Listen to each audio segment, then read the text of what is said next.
Tenía 21 años. En realidad ahora estoy cumpliendo 40 años. Es un cumpleaños bastante interesante. ¿Cuántos años tienes, Tuti? ¿Es un regalazo de cumpleaños? Tengo 24. Entonces es casi la misma edad que él tenía cuando tuvo experiencias con el motor C allí. Yo tenía 21, amigo. En esa época, ¿qué era yo? Piloto de caza.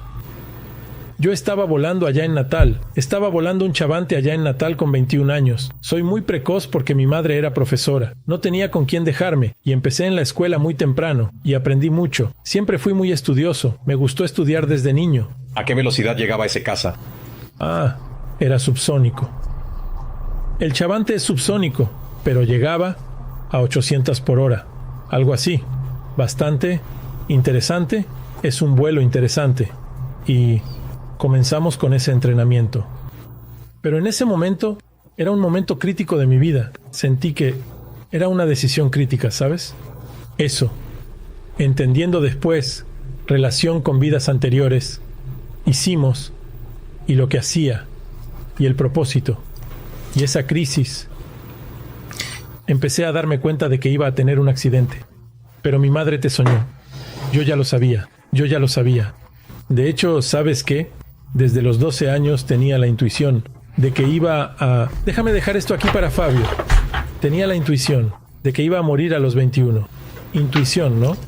Le dije a mi madre, mamá, mira, no te pongas así porque vine aquí solo para mi estancia es solo de 21 años. Después yo vuelvo, después para continuar y el resto lo dejo en la oscuridad. Creo que en una madre vi eso del hijo. Vaya, tu madre se asustaba, la mía también, pero mi madre era una persona muy espiritual. Espiritualizada era, ¿verdad? Ya que ella ya ha fallecido. ¿Pero cómo lo entendió ella?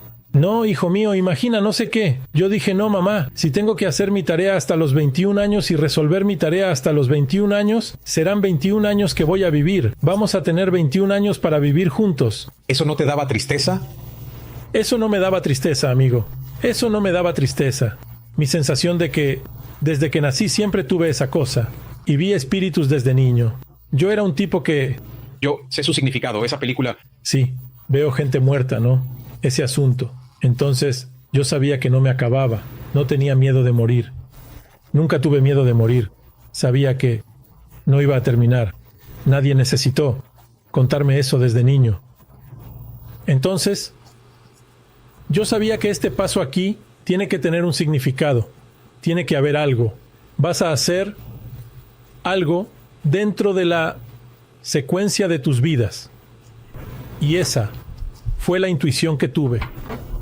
Pero eso no me dio tristeza, me dio un sentido de urgencia, como si necesitara hacer todo lo que tengo que hacer en 21 años. Después de todo, ahora mi plazo es corto. Solo eso me dio en esa época. Y a los 21 años comencé a sentir la proximidad de esa muerte. Ahí la sensación no era buena, ¿no? Ahí la sensación no era buena. Esa proximidad de la muerte. Una presión muy grande, ¿sabes? Sientes que vas a atender cosas de tu pasado. Entonces esa tensión tiene una carga, tiene una presión. Y yo sabía todo. Sabía el día de mi accidente. Hasta el momento, unos minutos antes, yo sabía que iba a tener eso. Entonces la gente dice, ¿por qué no lo evitaste? Hay ciertas cosas que sabemos que tenemos que enfrentar. Cuanto más posponemos un problema, no mejora. Se vuelve más difícil después. Así que decidí enfrentarlo. Pero fue una persona querida quien te llamó, ¿no? Yo dije así, me voy a quedar quieto, no voy a salir, porque ya sé que algo puede pasar. Una persona muy querida dijo, porque hoy es el día de mi cumpleaños. Yo dije, ven a mi cumpleaños. Yo dije, salir va a ser el día del accidente. Siempre hay un evento. Siempre hay un evento. Entonces me quedé así. Dije, va a ser en el día del cumpleaños de la persona. La persona no va a olvidar más esto. También es una cosa, si ella está escuchando. Entonces dije, está bien, entonces voy. Y fui. Y sabía que iba a suceder. Tuve un accidente. El accidente fue interesante, porque Natal tiene 3 grandes avenidas. En esa época la tercera gran avenida. No, terminaba en una calle, pequeñita, porque ya sabes cómo es nuestra elección de obras políticas. La calle no terminaba, y quien venía. Yo ya había pasado una vez por allí, pero lo había olvidado. Quien viene por esa avenida no sabe que termina allí. Y de noche, ¿no? Bajando la avenida, cuando me acerqué me di cuenta, intenté frenar y tal, y choqué contra las vías del tren. Y ahí me hice una fractura expuesta en la pierna izquierda. Y caí con la fractura expuesta. Entonces vino alguien, con una fiorina, me recogió y me llevó al hospital. Fui atendido en el hospital del INSS. Eso fue de sábado para domingo. Y ellos intentaron limpiar la herida como pudieron, a su manera, y el lunes fue cuando me trasladaron al hospital de la Fuerza Aérea. Cuando llegué al hospital de la Fuerza Aérea y ellos empezaron a limpiar, dijeron, hombre, este tipo está muy contaminado. Este tipo ya tiene una contaminación. La contaminación se convirtió en septicemia, es decir, contaminación e infección generalizada. Pon a ese tipo en el avión y mándalo a Río. Claro, porque, en el peor de los casos, la responsabilidad por la muerte del tipo, ¿te imaginas?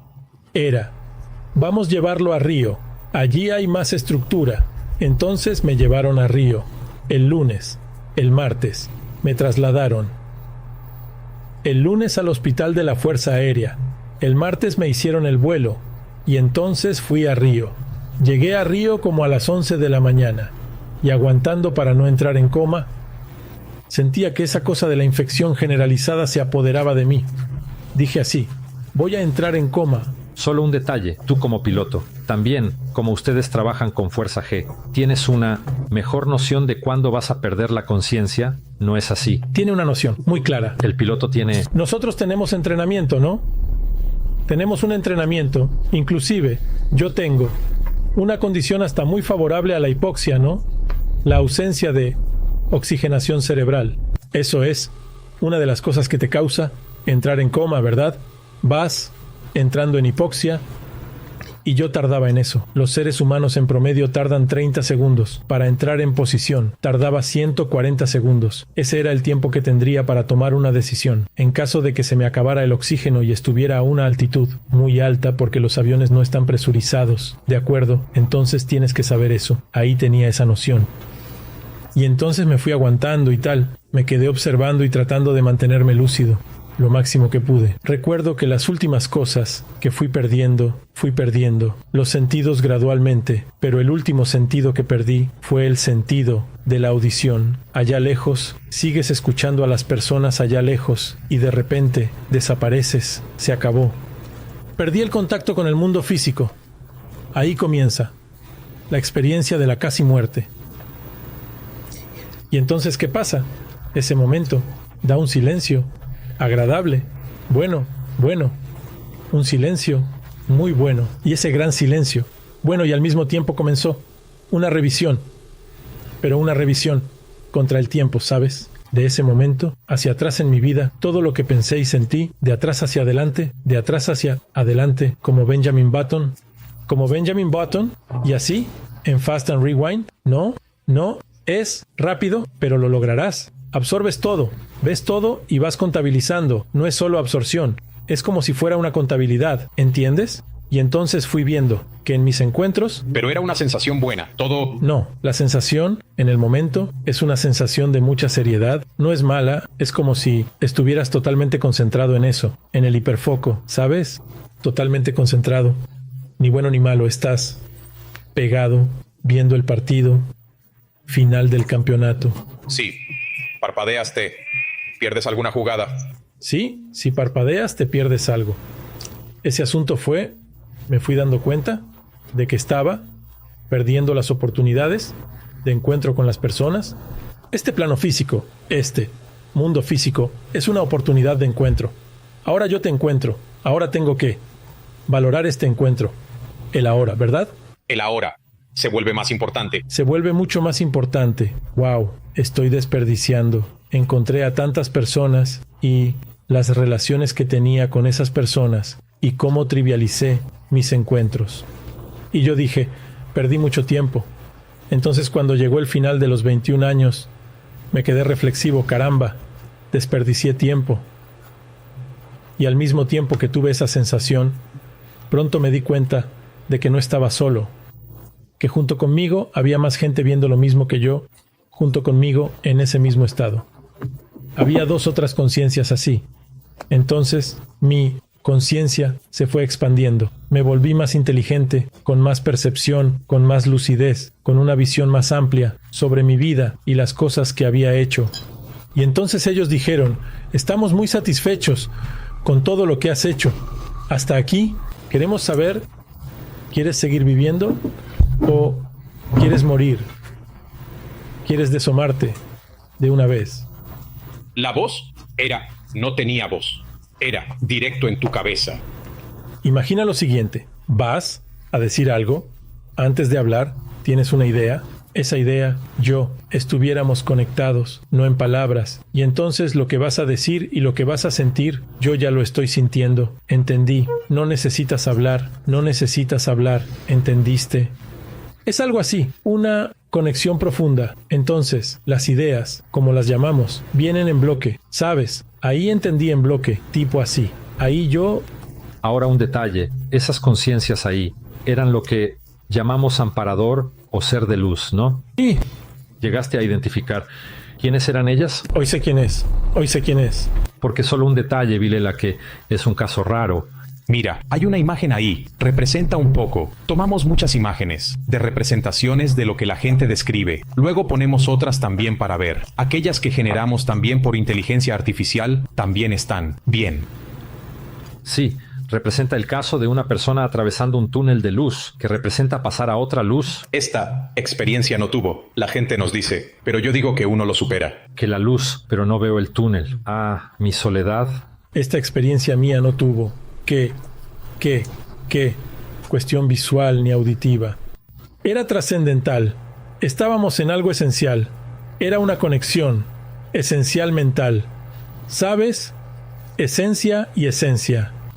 No tenía visión, no tenía palabra, no tenía nada. Y nosotros conectados así. Y esa expansión, entonces dije, wow. Esa experiencia fue tan impactante que entonces él preguntó así, ven acá, ¿quieres seguir viviendo o morir? Yo dije, voy a recordar esto aquí. Si recuerdo todo esto que tuve aquí, esta revisión de la que estamos hablando aquí, vale la pena volver. Si no, tú me dices que es mejor. Él dijo, entonces está bien, vamos a volver, te vas a acordar. Porque fue una pregunta muy inteligente. ¿Quieres morir? Lo recordaré. Si no recuerdo nada, no hace diferencia. Si voy a recordar todo esto aquí, tú lo recordarás. Ahora, un punto que creo interesante destacar en su caso es que cuando hablamos mucho, la otra vez que vine aquí, sobre la experiencia fuera del cuerpo, entonces ese ser de luz, esas personas que se conectan con nosotros, en general nos damos cuenta de que son personas que ya han fallecido, que tienen un nivel de madurez mayor, que tienen un nivel de equilibrio mayor, pero por lo que recuerdo tu experiencia es de alma. Esas 2 personas que estaban contigo no estaban muertas, estaban vivas, son personas que han regresado al cuerpo, lo cual es un caso raro, porque no es que él haya encontrado un espíritu desde que ella falleció. Muy diferente de verdad, porque normalmente ustedes esperan encontrar personas que ya han vivido, que están en otra experiencia, o ángeles, o alguna otra cosa, no personas que aún están vivas. Solo que son personas. Tiene que haber una explicación para esto, ¿eh? Son personas que están en otra etapa de la vida. Están al final de sus caminos. ¿Entiendes? Ellos son así, mucho más evolucionados. Nosotros les damos el apodo. De hecho, este apodo viene de los espíritus. Los espíritus los llaman serenones. Seres, serenón. Un tipo súper sereno. Es muy sereno. Tiene una tranquilidad, una serenidad. Sabes, un silencio estructurante que es impactante. Interactuar con eso. ¿Entiendes? Entonces, en ese momento, y esa conciencia, ella estaba viva y vivía en Chile. Ella ya ha deshomado, pero ya ha muerto, pero vivía en Chile en esa época. Y el otro, que era una persona muy conocida nuestra, muy amiga nuestra, que ya falleció también, en 2015. ¿Entendiste? Pero solo llegué a entender eso mucho tiempo después y a reconocerlo. Pensé que era un espíritu, y entonces seguí viviendo, seguí reconociendo, y continué investigando, y fui reconociendo las energías, hasta que un día llegué cerca de la casa de esa persona. Entonces tú dirás, ¿tocaste la puerta y entraste? No, no toqué la puerta y no entré, respeté, así, no me sentí invitado, respeté y no llamé a la puerta. Pero sé la casa, donde vivía, era un arquitecto, en Chile, muy avanzada, ¿entiendes? Era súper avanzado. En mi vida, eso tuvo un impacto muy grande, en varios aspectos. El primer aspecto es eso que él mencionó. Primero es responder la pregunta de si existe algo más allá de esto. ¿Y tú, tipo, estás seguro? No, no tiene certeza. No solo la certeza, sino que eso le dio una tranquilidad respecto a la muerte. Impresionante. Perdió el miedo a morir. Si pierde el miedo a morir, pierde un montón de otros miedos. ¿Entiendes? Y la relación con la vida cambia. Cambia mucho. ¿Entiendes? Y a partir de ahí, es el asunto de venir con el sonido amputado. Nunca tuve problema con eso. No puse, por ejemplo, si iba a tener 3 piernas, 4 brazos. Nada de eso fue relevante en ese momento. Mira qué interesante. La condición de vivir es mucho más importante. Entonces, eso me preparó, esa experiencia. Es un bloque de cosas que mueve dentro de uno, que me llevó muchos años digerir. Me tomó muchos años digerir estas cosas.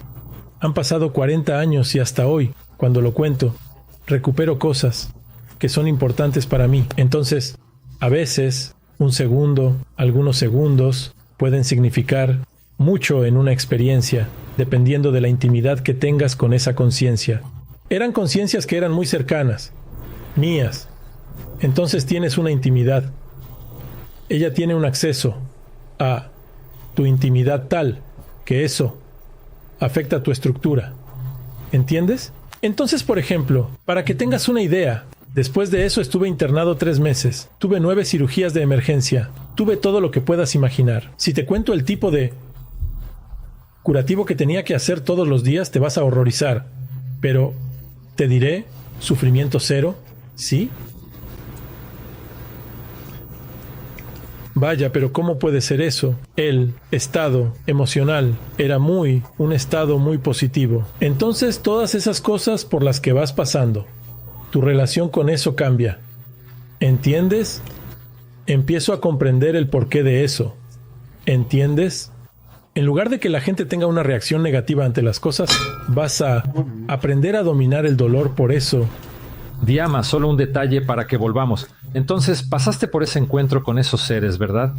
Su estado de coma fue ¿qué? Fueron unas 18 horas... 18 horas... El médico dijo 22 horas. Si pasaba de 22 horas, como era insuficiencia renal, gangrena gaseosa, septicemia de gangrena gaseosa, en la literatura no hay nadie que haya vivido.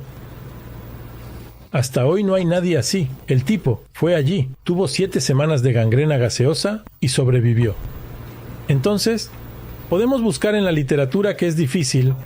La gangrena gaseosa es un Clostridium, es una bacteria muy agresiva. Si entra en la sangre, es muy difícil que la persona pueda recuperarse debido al riñón. ¿Entendiste? Te envenenas de una forma difícil para la persona sanar. ¿Cómo me recuperé yo? Difícil de explicar, ¿entiendes? ¿Y tú, Rosana? No sube, claro, pero volviste a las 18 horas. Pero cuenta esa cuestión de que ya volviste sabiendo cuál era el nombre de la persona. Esto es algo muy interesante de contar. Esto fue el inicio de la experiencia. Entender que esto, el regreso de la experiencia, es muy importante, impactante, sí. ¿Qué pasa? Pasaron 18 horas, pero no sé qué pasó en esas 18 horas. Pero al regresar estaba en un estado de expansión. Así, una expansión muy grande. La gente lo llama nirvana, samadhi. Tienes esa sensación como si fueras el cosmos. Nuestro microcosmos entra en contacto con el macrocosmos. Todos nosotros tenemos esa posibilidad. Y entonces da esa sensación de expansión. Como estaba volviendo al cuerpo, y no tenía noción de eso en ese momento, fui reduciéndome y de repente yo era el planeta Tierra. El alcance era el planeta Tierra. Si quería saber lo que quisiera sobre el planeta, sobre la historia hacia adelante, hacia atrás. Entonces vi que mi padre no estaba en el hospital, pero sabía lo que mi padre estaba haciendo. Sabía lo que mi padre estaba pensando. Sabía lo que había pasado en el hospital. Guardé la extensión del cuarto donde estaba mi madre, ¿de acuerdo? Y entonces sabía lo que mi madre estaba sintiendo, lo que ella estaba pensando. Ya te voy a explicar lo que ella estaba pensando. Y entonces fui reduciendo y de repente yo era el cuarto, mi cuarto. Y ahí estaba Barreiros. Nadie me dijo el nombre de Barreiros. Descubrí el nombre de Barreiros. Tenía una familia y un perro. Sabía lo que estaba pensando y de qué estaba preocupado. Sabía que él no quería que yo despertara, ni que muriera en su lugar. Si yo despertaba, él tendría que contarme que estaba amputado. Si yo muriera en su lugar, también sería un alma. Todo el mundo intentando salvar a ese paciente, y murió en sus manos. ¿Entiendes? Normal. Y entonces, cuando encajé, tomé una forma humanoide y encajé en el cuerpo. Ahí encajé en el cuerpo una paz estructural, una de las cosas más impresionantes en el regreso a eso. Entonces sentí la dificultad de levantarme. Estaba en una UCI aislada. La gangliona gaseosa no me permitía tener contacto. Para entrar y salir tenías que bañarte en mi cuarto, para que veas cómo era el problema del nivel de contaminación. Y entonces el Barreiros se levanta cuando él viene caminando hacia mí así, que está casi llegando a la cama, y yo digo, Barreiros. Entonces él se asustó. ¿Cómo es que este tipo sabe mi nombre? ¿Podría saber mi nombre? Él vino, se acercó a la cama y dijo, ¿sabes qué? Yo dije, sé. Es que ellos necesitaban, yo dije, lo sé. No lo dejé hablar. Tranquilo, yo sé todo. Necesito hablar con mi madre. Ella está aquí en el hospital, pero no sé cuál es la extensión. Yo sé, toma el teléfono, marca, la extensión es tal. Para que veas lo impactante que es la experiencia, él estaba en coma. ¿Cómo es que alguien se despierta sabiendo el nombre del tipo que te está cuidando? El sentimiento de todo lo que está pasando. Sabiendo que ya había perdido una pierna, sabiendo la línea donde estaba la madre. Tú dices, ¿cómo alucinó con la línea correcta, con el nombre correcto del tipo? No hay manera, ¿verdad? Entonces mi madre atiende. Luego, llama al lado de mi madre y atiende. Cuando mi madre atendió, ¿cuál era la preocupación de mi madre? Yo era piloto de caza. Ella tuvo que autorizar mi amputación. Ella dijo, ¿qué tal si él despierta? Solo es egoísta. Tenía que dejarlo morir. Que no sé qué más. Esa era la preocupación de mamá. Vaya, qué decisión. Entonces, tomé el teléfono y dije, mamá, muchas gracias. Muy valiente tu decisión de hacer mi amputación. Y muchas gracias. Estabas totalmente en lo cierto. Entonces, el alivio de mi madre fue instantáneo en ese momento. ¿Entiendes? Dije, muchas gracias, mamá. ¿Está todo bien? Ella dijo, estás despierto, hijo mío. Estoy despierto. Entonces voy para allá. Luego ella bajó y se fue a bañar por mí. Ahí todo comenzó. Pero valoré más las relaciones humanas. Mi vida cambió así, totalmente. Decidí investigar para comprender qué era aquello. Aumentó mucho mi capacidad sensorial y mi capacidad cognitiva también, de entendimiento, de memoria, de comprensión de las cosas, se aceleró mucho. Me sentí mucho más expandido y acelerado. Como en ese estado, no es que me volví más yo era, solo que mi cerebro ganó. Es como si fuera así, eso era mi esencia, solo que eso turbó mi cerebro. ¿Entiendes? Movió un montón de cosas en mi cerebro. Ahora para que veas, Vilela, la cuestión, cómo las experiencias van abriendo caminos para que podamos entender sobre la vida, la existencia y todo lo demás.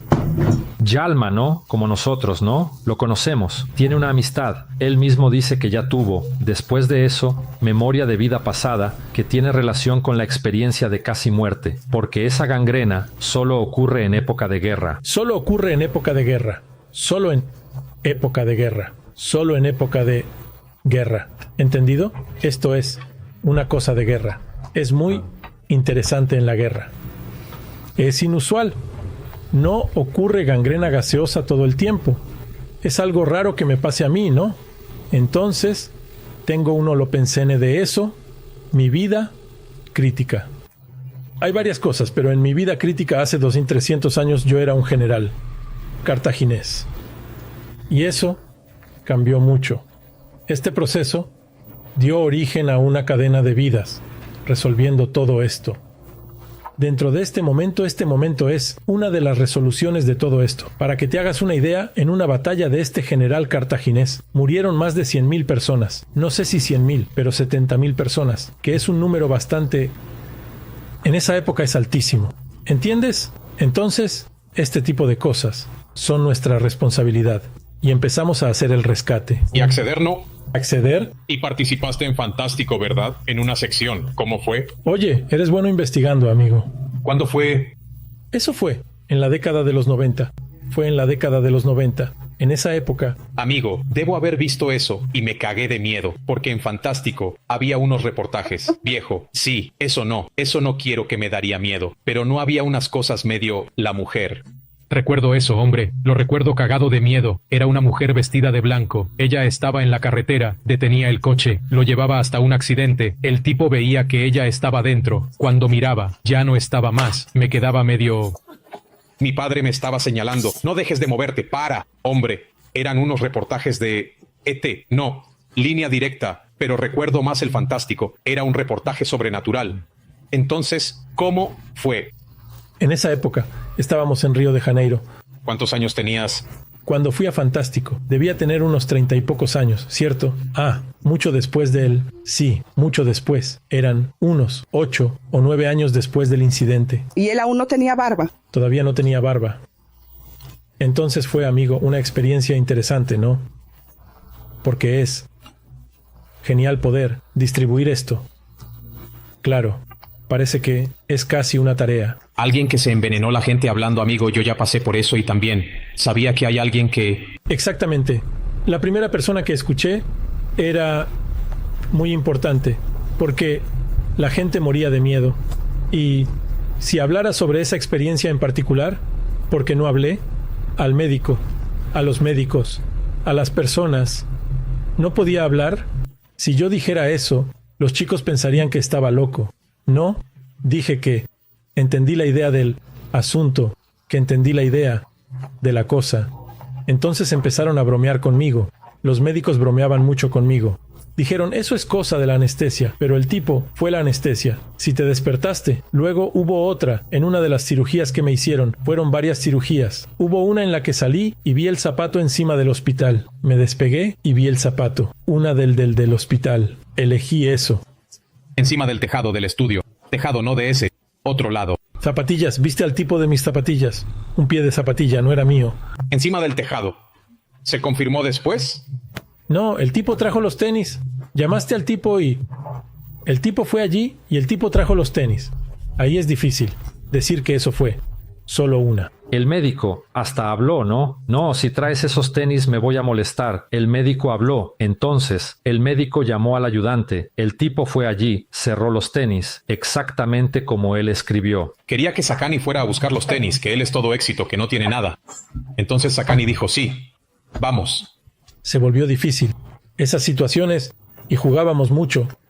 Era un clima de juego. En aquella época, o jugábamos o moríamos de miedo. ¿Recuerdas cómo era? Sí, así es como lidiábamos con eso. La evolución de eso fue muy buena. Hoy podemos hablar de eso con cierta tranquilidad. Y las personas no se aterroricen, ni piensen que nos volvimos locos ni nada. Y vamos entendiendo... Vas entendiendo la vida mejor y entendiendo mejor lo que estamos haciendo en este planeta. ¿Entendiste, amigo? Esto es muy importante, entender nuestras funciones. Hoy estás haciendo. Eso debe ser parte de tu función ahí, ¿no? Es mi misión. Es tu misión, ¿verdad, amigo? Osana, entonces. Osana, ¿hace cuánto tiempo pasó, Osana? Es para explicar así. Para que yo entre en la EQM me proyecto desde los 3 años de edad con el CIDES. No, pero la primera fue... No. Tengo proyección, salgo del cuerpo. Vas a entender por qué estoy empezando así. y siempre había una conciencia femenina que me ayudaba, jugaba conmigo desde niño. Y Cuando cumplí 22 años, fui invitada por mi hermano para pasáramos un año nuevo cuando tenía 22. Cuando cumplí 22 años, fui invitada por mi hermano para pasáramos un año nuevo. Y yo estaba en una depresión profunda. Acababa de tener a mi hija. Ella tenía 1 año y eso para mí parecía que quería morir. Esa sensación de querer desaparecer, de no querer estar allí. Y cuando llegamos a la playa, había un grupo de jóvenes encima de una camioneta y en ese grupo una persona me dio la mano, extendió la mano y dijo así: ven aquí arriba que nos vamos a divertir. Y entonces miré y vino esa intuición así: no vayas. Entonces le dije: no vayas, todavía tuve algunos momentitos allí, ¿sabes? Y entonces la persona insistió: ven, y me agarró, me jaló. En el momento en que ella me jaló, la camioneta se fue y me caí de cabeza en una piedra. Está en Paulo. Y como yo tenía facilidad para salir del cuerpo de espaldas, sí, me golpeé aquí. Entonces, como yo tenía facilidad para salir del cuerpo, no, es eso, tipo. Y entonces me vi teniendo una convulsión, giraba. fue tranquilo. ¿No sentía nada? No. Para mí era algo realmente normal. Y fue muy tranquilo y empecé a mirar. Entonces, esa persona que me llamó, ella era enfermero. Ahí empezó a hacer los primeros auxilios y respiración boca a boca. Esperó mientras yo temblaba allí. Luego me detuve. Luego midió el pulso. Entonces el corazón se detuvo. Solo escuché eso. El corazón se detuvo.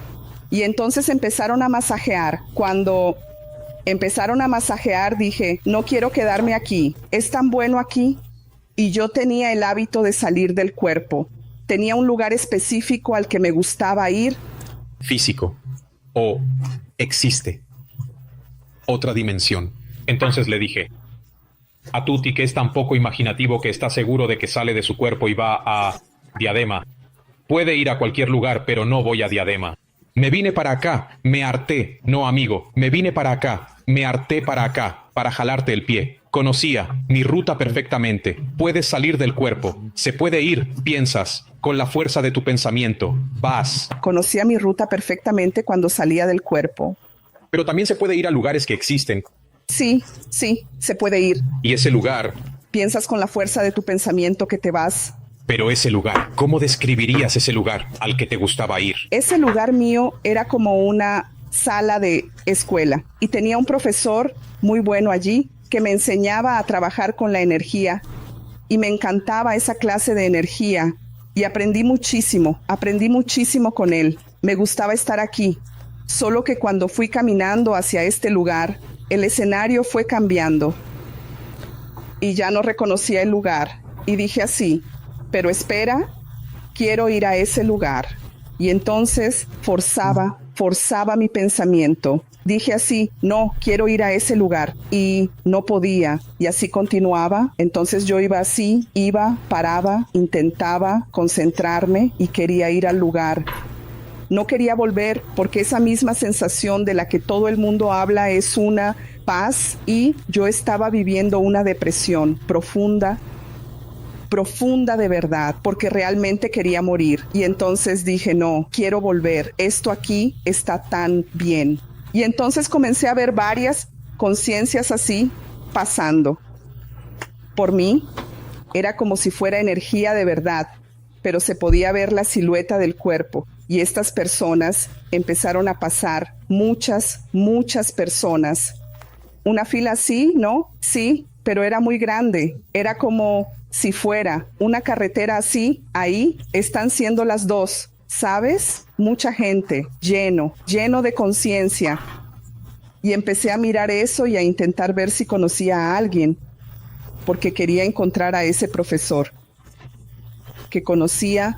Entonces hubo un momento en que sentí una presencia de este lado, una presencia femenina, una conciencia, y ella dijo así: sabes que no es tu hora. Entonces me detuve En ese momento me puse la mano en la cabeza. Parecía que estaba viendo ese golpe. Me puse la mano en la cabeza y dije así, no es mi hora. Y la mirada, discutía con ella, tenía una DR. ¿Qué es esto? Tuve varias discusiones con la conciencia. Dije así, no, aquí está muy bien, quiero caminar. Mira la paz que todos están sintiendo.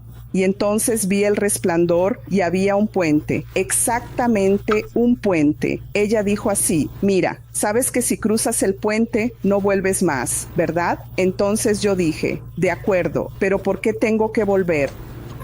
Entonces ella, en ese momento, abrió. Es como si fuera una pantalla de televisión, así. Abrió así y pasaron, así, varias de mis vidas pasadas.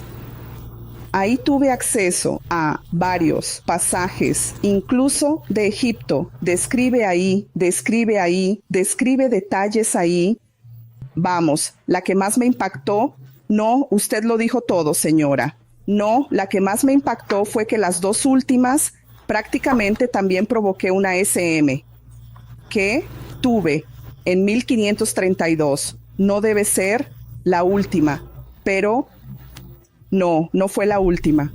La última fue en la Segunda Guerra Mundial. En 1532 provoqué. Y al final no opté por regresar. Tenía 28 años.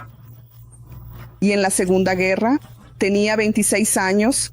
Y en esta tenía 22. Ella dijo así, cada vez que vuelves, disminuyes tu tiempo aquí. Y eso no es lo que acordamos cuando vienes aquí.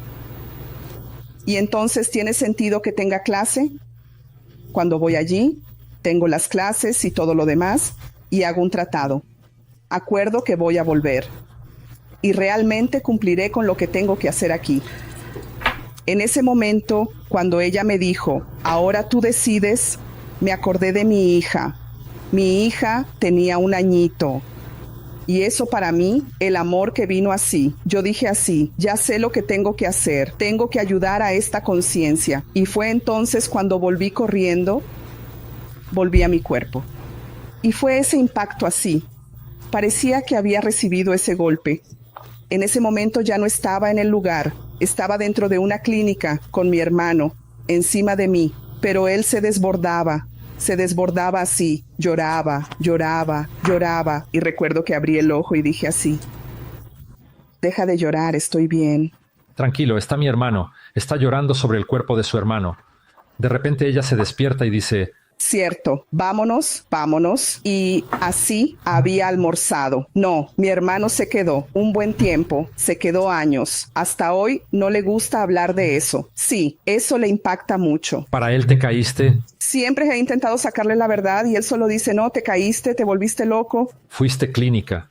Te caíste de nuevo. Fuiste clínicamente dada por muerta. Sí, porque yo estaba en un lugar, en una camilla así, estuve 22 minutos, así. Lo intentaron y fueron 5 meses y yo tenía 22 años y 22 minutos, caramba. Y es tan interesante que también vi esa cuenta regresiva. Como él no apareció, su vida pasando por varias cosas. Varias. ¿Pero de la vida actual o solo de vidas pasadas? De vidas pasadas. También. ¿Qué viste? Habla más. Detalles. Incluso la conciencia que me ayudó, que muchos llaman mentor, ser de luz, y yo la llamo amparadora, porque ella fue mi amparadora. Tiene que ser serenón, no ser enano. No, el mío no es el punto de ser enano. ¿Sabes lo que había entendido, Tuti? Ser enano. Gracias. Pensé que era una lucecita pequeñita y la llamaba ser enano. Tenía miedo de que dijeras otra cosa. Amigo, estaba seguro de que ibas a decir eso. Estaba seguro. No hay problema. No sabes.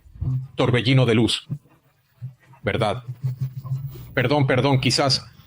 Forma parte aquí, es muy genial eso, pero lo que me impactó fue que esa conciencia, después con el tiempo, en ese momento no supe identificar, pero con el tiempo fui entendiendo, era mi abuela paterna a quien no conocí. Ah, en su caso era gente viva, en tu caso era gente que ya había muerto. mi abuela paterna a quien no conocí, y tengo una experiencia muy interesante. Fue a ver fotos y tal, y por eso empezó a venir.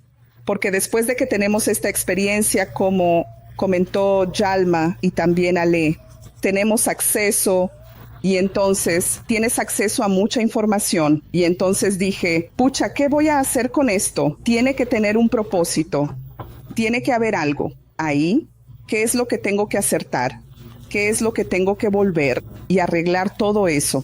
Y entonces fue interesante que fui a buscar las fotos de mi abuela, que no conocía, y de mi madre. Creo que no me acuerdo, porque mi padre también murió muy temprano. Ella me mostró una foto, yo dije así, caramba, es ella, y solo por la energía, sentí la energía en su foto, pude identificar que era ella, y tengo una experiencia muy interesante con ella, porque a los 3 años descubrí que hacía proyección, yo me hacía mucho pis en la cama, y entonces ella me decía así, mira, cada vez que vayas al baño te pellizcas. Entonces, porque yo lloraba, mi madre se enojaba conmigo, mi padre, todo lo demás, ¿verdad? Entonces comencé un día, estaba en el baño, ella llegó y dijo así, recuerda, pellizca. Entonces yo pellizqué, luego dije así, mira, ¿por qué no estoy sintiendo? Ella dijo así, mira allí en la cama. Entonces vi mi cuerpecito allí en la cama, dije así, wow, estoy allí. Y para un niño eso es lúdico. No me asusté, por eso nunca me asusté con esos fenómenos. Y entonces volví al cuerpo y dije así, ahora entendí. Entonces, cada vez me pellizcaba, nunca más me hice pis ni nada. Fue muy interesante esa experiencia con ella.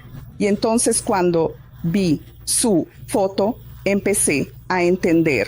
Ahí todo tuvo sentido para mí. Esa trayectoria mía de estar en el aula, allá en la extrafísica, aprendiendo sobre energía. Y entonces la SM, después de la SM, volví, no pude hablar. Solo un detalle, esas 2 experiencias de vidas pasadas. ¿Cómo fueron esas SM que recordaste de vidas pasadas? Porque es un proceso también raro, porque generalmente cuando la persona recuerda una vida pasada, recuerda sí, a veces la muerte que tuvo, pero recordar que tuviste una experiencia cercana a la muerte en vidas pasadas, ¿lo recuerdas en común o lo encontraste? Por ejemplo, Yalma tuvo una experiencia cercana a la muerte, pero piensa que en una vida futura él recordará haber tenido esa experiencia cercana a la muerte. ¿Cuál es una memoria rara de tener? ¿Entiendes? No es que ella estuviera allí haciendo un cordero. En medio del Himalaya, ella recordó haber tenido una experiencia cercana a la muerte. ¿Cómo fueron esas 2? Eso es interesante. Buena pregunta, la tuya, porque así fui a buscar incluso en la literatura, en la historia y todo lo demás, donde me encajaba en este contexto. Y entonces siempre participé en movimientos libertarios de mujeres y todo lo demás.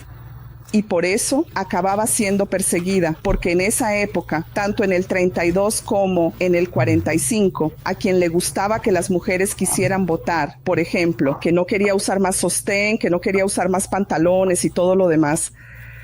Y yo participaba activamente en eso, tanto que en esta vida, a los 32 yo era periodista y en esta ya vine sabiendo que quería ser periodista. Ya sabía que quería graduarme en eso y que quería irme. Entonces, así, eso empezó a tener mucho sentido para mí. Y en 1945 también fue lo mismo. ¿Cómo provoqué lo de 1932? A través de drogas. Me involucré con personas. Quería entenderme. Y entonces terminé drogándome y todo eso. Incluso creo que no creo. Estoy seguro de que mi hija formaba parte conmigo, por eso la traje a esta vida. ¿Tu hija actual era usuaria contigo en esa vida pasada? Exactamente, eso tuvo mucho sentido para mí. Y luego en el 45 fue lo mismo. Fui perseguida, fui arrestada y terminé siendo torturada también. También pinté para no querer quedarse más. Fue muy interesante, fue muy impactante, pero también tengo otras experiencias de Egipto que también fueron muy impactantes para mí, también geniales.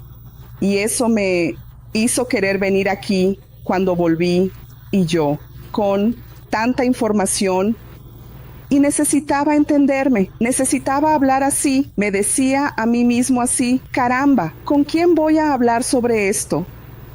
Porque vengo de una familia que no creía en esas cosas. Entonces comencé mi búsqueda sola, solitaria, digamos así, y fui buscando en libros, fui buscando en la historia misma. Nunca lo llevé al lado místico, nunca, a pesar de querer ir a ver y tener respeto, pero intentaba entender todo este proceso mío. Fue muy bueno porque sentí que necesitaba tener amor, porque incluso participando en todo este movimiento, de alguna manera terminaba descartando a las personas, ¿sabes? Entonces no hacía, renunciaba a todo, principalmente en relación a las relaciones. Y entonces dije, caramba, tengo que aprender a amar, ¿verdad? Y entonces volví. Fue mi primera misión. Primero, varias personas relatan que ya han vuelto de la muerte, porque popularmente se dice así: nadie sabe lo que existe en la vida después de la muerte, porque nadie ha vuelto para contarlo. Y es justamente lo que decimos que no es así. En realidad, miles de personas han regresado de esa muerte, y no es simplemente un regresar del tipo, estaba inconsciente, desperté, no recuerdo nada. No, pasan por varios eventos que son muy significativos. Y ella pasa por una serie de ocurrencias que la propia era médica se pregunta, ¿pero esto es verdad o no? Porque hay casos espectaculares. Pero antes de hablar de lo que es una EQM propiamente dicha, tenemos aquí a dos personas con experiencias significativas, aunque no es algo tan raro. Para que te hagas una idea, no existe una estadística universal, global, nada en ese sentido. Pero solo para dar una dimensión, en 1982 hicieron una investigación americana y hace más de 40 años estimaban que al menos 8 millones de estadounidenses habían pasado por una experiencia cercana a la muerte. De estadounidenses, están hablando del mundo entero. Y cuanto más mejoran las técnicas de resucitación médica, más casos hay de personas que relatan lo que vivieron en estado de coma. Muchas de estas personas, si fuera en el pasado, morirían, pero con la tecnología o con la posibilidad de recibir atención más rápida, tienen esta segunda oportunidad. Exactamente, pero además de volver, parece que ella tiene más sensibilidad, una mejor memoria para retener lo que sucedió. Exactamente, eso está pasando, exactamente, caramba. Y la persona puede decir que sí, que está escuchando, pero Alexandre volvió de la muerte. No puede ser un proceso de alucinación, no puede ser delirio. Hay un punto que hasta cuando lo vi otra vez, que terminé no comentando, que es el siguiente. Existen casos, especialmente de paro cardíaco, en los que los médicos, por ejemplo, pueden ver toda la actividad cerebral de la persona. En muchas cirugías están midiendo y ven que el cerebro de la persona no tiene ninguna actividad. Está en cero, y en esos momentos la persona, por ejemplo, se ve fuera del cuerpo, flotando en la sala, escucha la conversación con los médicos.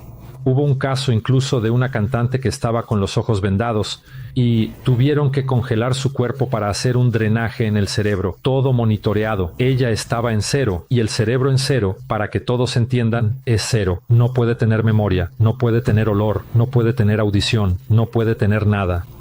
Y ella narró exactamente los instrumentos que estaban allí, lo que los médicos conversaron. Entonces, la ciencia no puede decir que estas personas que volvieron de la muerte están alucinando, porque un cerebro desconectado es imposible. Es imposible. En el fondo, tampoco es imposible, Lucy. Nada es cero.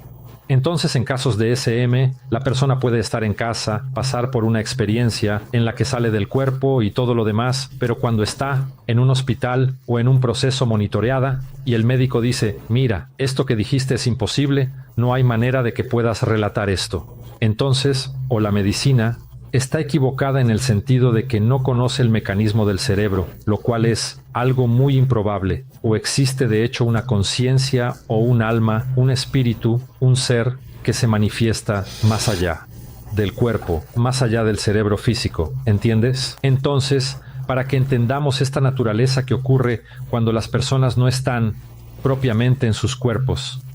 Se le dio el nombre de experiencia cercana a la muerte. Ella se hizo más popular en la década de 1975. Un investigador estadounidense, un psiquiatra estadounidense llamado Raymond Wood Jr., escuchó de un profesor suyo de psiquiatría que había vuelto de la muerte. Dijo que salió de su cuerpo, que vio un túnel de luz. Extraño, ¿verdad? Luego, hablando con otro alumno suyo de la universidad, él dijo que también había pasado por una experiencia en la que casi murió, que salió de su cuerpo y volvió diciendo cosas parecidas. Él dijo, no, algo hay ahí, no es solo una cuestión de alucinación o delirio. Entonces, a partir de ahí, se comenzaron a realizar varios estudios sobre estas experiencias cercanas a la muerte. Ahora, ¿qué es una experiencia de casi muerte? En primer lugar, la persona se ve fuera del cuerpo físico. Muchas veces la persona ve su cuerpo allí tratando de resucitar, los médicos allí desesperados tratando de resucitar, o ella ve el auxilio o un accidente de tránsito, ella ve el coche chocado, su cuerpo allí, ensangrentado. Ella se ve fuera del cuerpo, vaya, eso da una desesperación. Entonces, hay otro punto de la EQM que no es desesperante, porque ella pasa por una sensación de paz. Sí, viéndote. Agradecido. Muchos sienten una especie de, vamos a decirlo así, es como si su cuerpo no, yo no soy mi cuerpo, ese cuerpo, ella no se desespera, por favor, sálvenme. Muchos incluso permanecen impasibles como, sí, estoy viendo que me salvan. Eso soy más yo que ese cuerpo, es eso. Exacto. Es una sensación que realmente tienes. Por ejemplo, si sacaste tu insider, no dices, wow, yo soy mi insider. Tú ves, recuerdo que es una cáscara que usas, y muchos se sienten así cuando ven su cuerpo siendo socorrido. Entonces, ella sale fuera del cuerpo, tiene un sentimiento de paz muy fuerte, lo que también es muy famoso, el llamado túnel de luz. Que ella pasa por un túnel. ¿Recuerdas el poltergeist? Ven hacia la luz. Eso, ven hacia la luz. Y en ese túnel de luz, no todos pasan por un túnel de luz, pero es muy recurrente, los elementos. No significa que tengas que pasar por todos para ser clasificado como una experiencia cercana a la muerte. Pero en ese túnel, la persona puede ver al final de él un paisaje, como si fuera un cielo, un lugar muy hermoso, que muchas veces, ¿verdad?, ella encuentra parientes fallecidos, entonces ve a ese ser querido que amaba, o incluso algunas personas ven a un abuelo y una abuela que nunca conocieron en la vida. Se presentan, luego ella va a ver la imagen de los abuelos que eran exactamente como los vieron, generalmente más rejuvenecidos. Ella puede encontrar al llamado también, ser de luz, que nosotros llamamos amparador o mentor, un guía espiritual, que es como si fuera su protector, y ese guía muchas veces puede dar ideas sobre su vida, transmitir mensajes.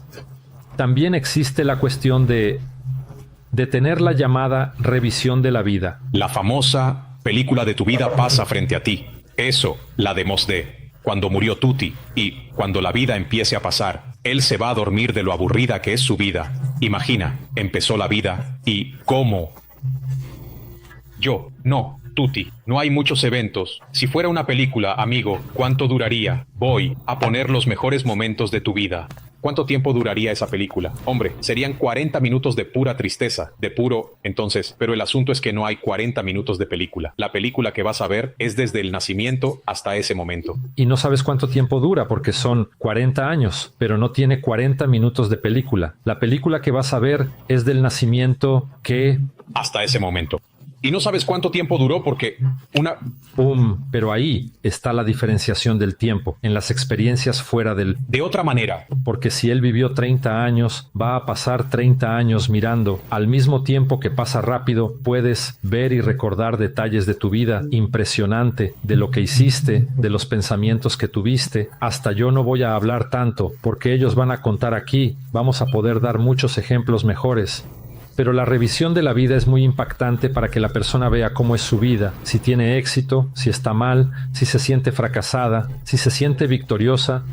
Entonces es muy importante. Hay personas que tienen recuerdos de vidas pasadas. Entonces al revisar cuerpos que vivieron, situaciones en las que estuvieron, civilizaciones que no existen, se perciben a sí mismas en situaciones antiguas, con las emociones antiguas. No es solo una peliculita también, es mucho más fuerte.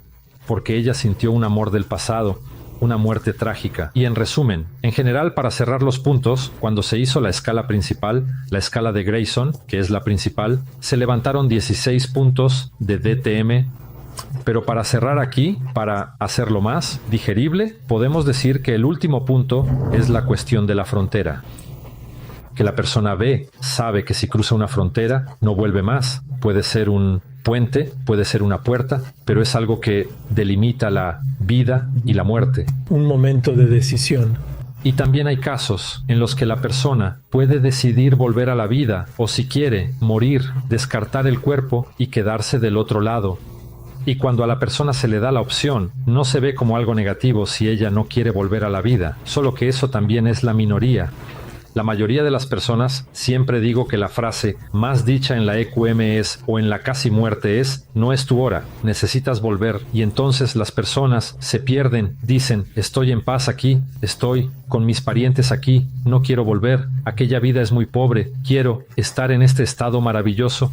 Y ahí no hay llanto ni nada. Si la persona vuelve, a veces se despierta con dolor. En algunos casos de casi muerte, cuando la persona vuelve, termina teniendo ciertos desarrollo personal. Tipo, ella acaba teniendo ciertos poderes sensitivos, a veces puede visualizar energías, a veces curar a los demás con su propia mano. Ella muchas veces logra tener experiencias fuera del cuerpo a voluntad. Algunas personas, una minoría también, regresan con algo. Hubo un tipo que incluso dijo que había medido su CI, ¿no? Después de que tuvo la SM, midió y subió, así, drásticamente el nivel de la conciencia de su inteligencia después. Como si hubiera tenido una revelación y un aumento de conocimiento.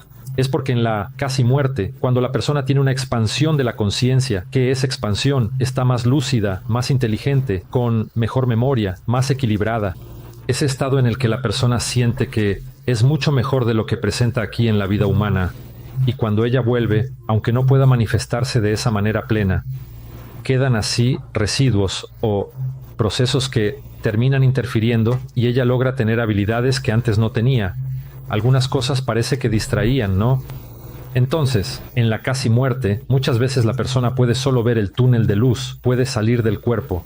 Algunas son declaradas muertas clínicamente y terminan volviendo. Ya ha pasado eso. Muchas veces, hay muchos casos. El médico dice así, no se pudo, hora del fallecimiento tal, y de repente la persona vuelve. Entonces ahora, y para cerrar aquí, casos más, no diré raros, pero menos comunes, son las experiencias cercanas a la muerte negativas. Que ella no ve a un pariente positivo, no ve a un ser de luz, está en un ambiente que puede ser una especie de infierno o un lugar bravo, un lugar totalmente, a veces oscuro, sombrío, con personas ofendiéndola, ella siendo perseguida. Prácticamente este es el lugar donde trabajamos después de terminar la transmisión en vivo, ¿no? Él escribió más o menos aquí, antes de que ellos llegaran a este lugar, ¿verdad? Un libro sombrío, la gente maltratándose. Amigo, no, existe un programa local ahí, está bien, vamos hacia la luz, vamos hacia la luz.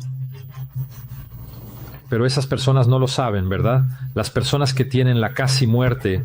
Por eso es importante hablar, nos falta eso. Entonces, la persona se preocupa, en el momento de morir, regresar. Exactamente, por eso es muy impactante para ella. Muchas reformulan su vida. Espera, ¿dónde estoy fallando? ¿Qué estoy haciendo mal para haber pasado por una experiencia así? No es que la persona sea maligna, o sea, algo, pero algo tiene que cambiar.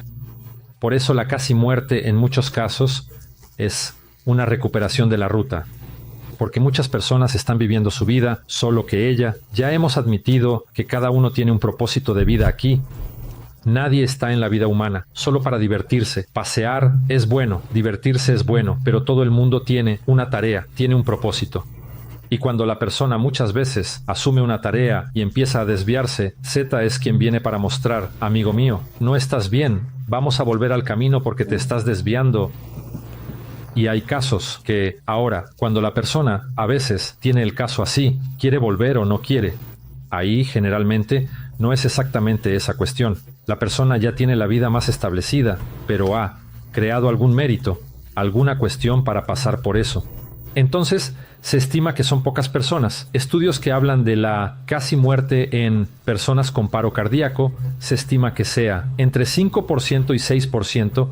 Yo creo que es un número alto. Es decir, todo el mundo tiene un paro cardíaco, tener un 5%, tener una experiencia de algún nivel fuera del cuerpo, algún nivel de casi muerte, ya es muy fuerte y las personas, cuando saben que hablamos de esto, ya sea por mi canal o por aquí, empiezan a entender que ya no es feo hablar de esto, porque antes, si le decías a la familia, ¿estás loco? ¿Qué tomaste? Y hoy en día ya hay una mayor apertura para que hables de un tema así y no te tachen de loco. No seas rechazado por esas personas. Entonces hay una mayor apertura.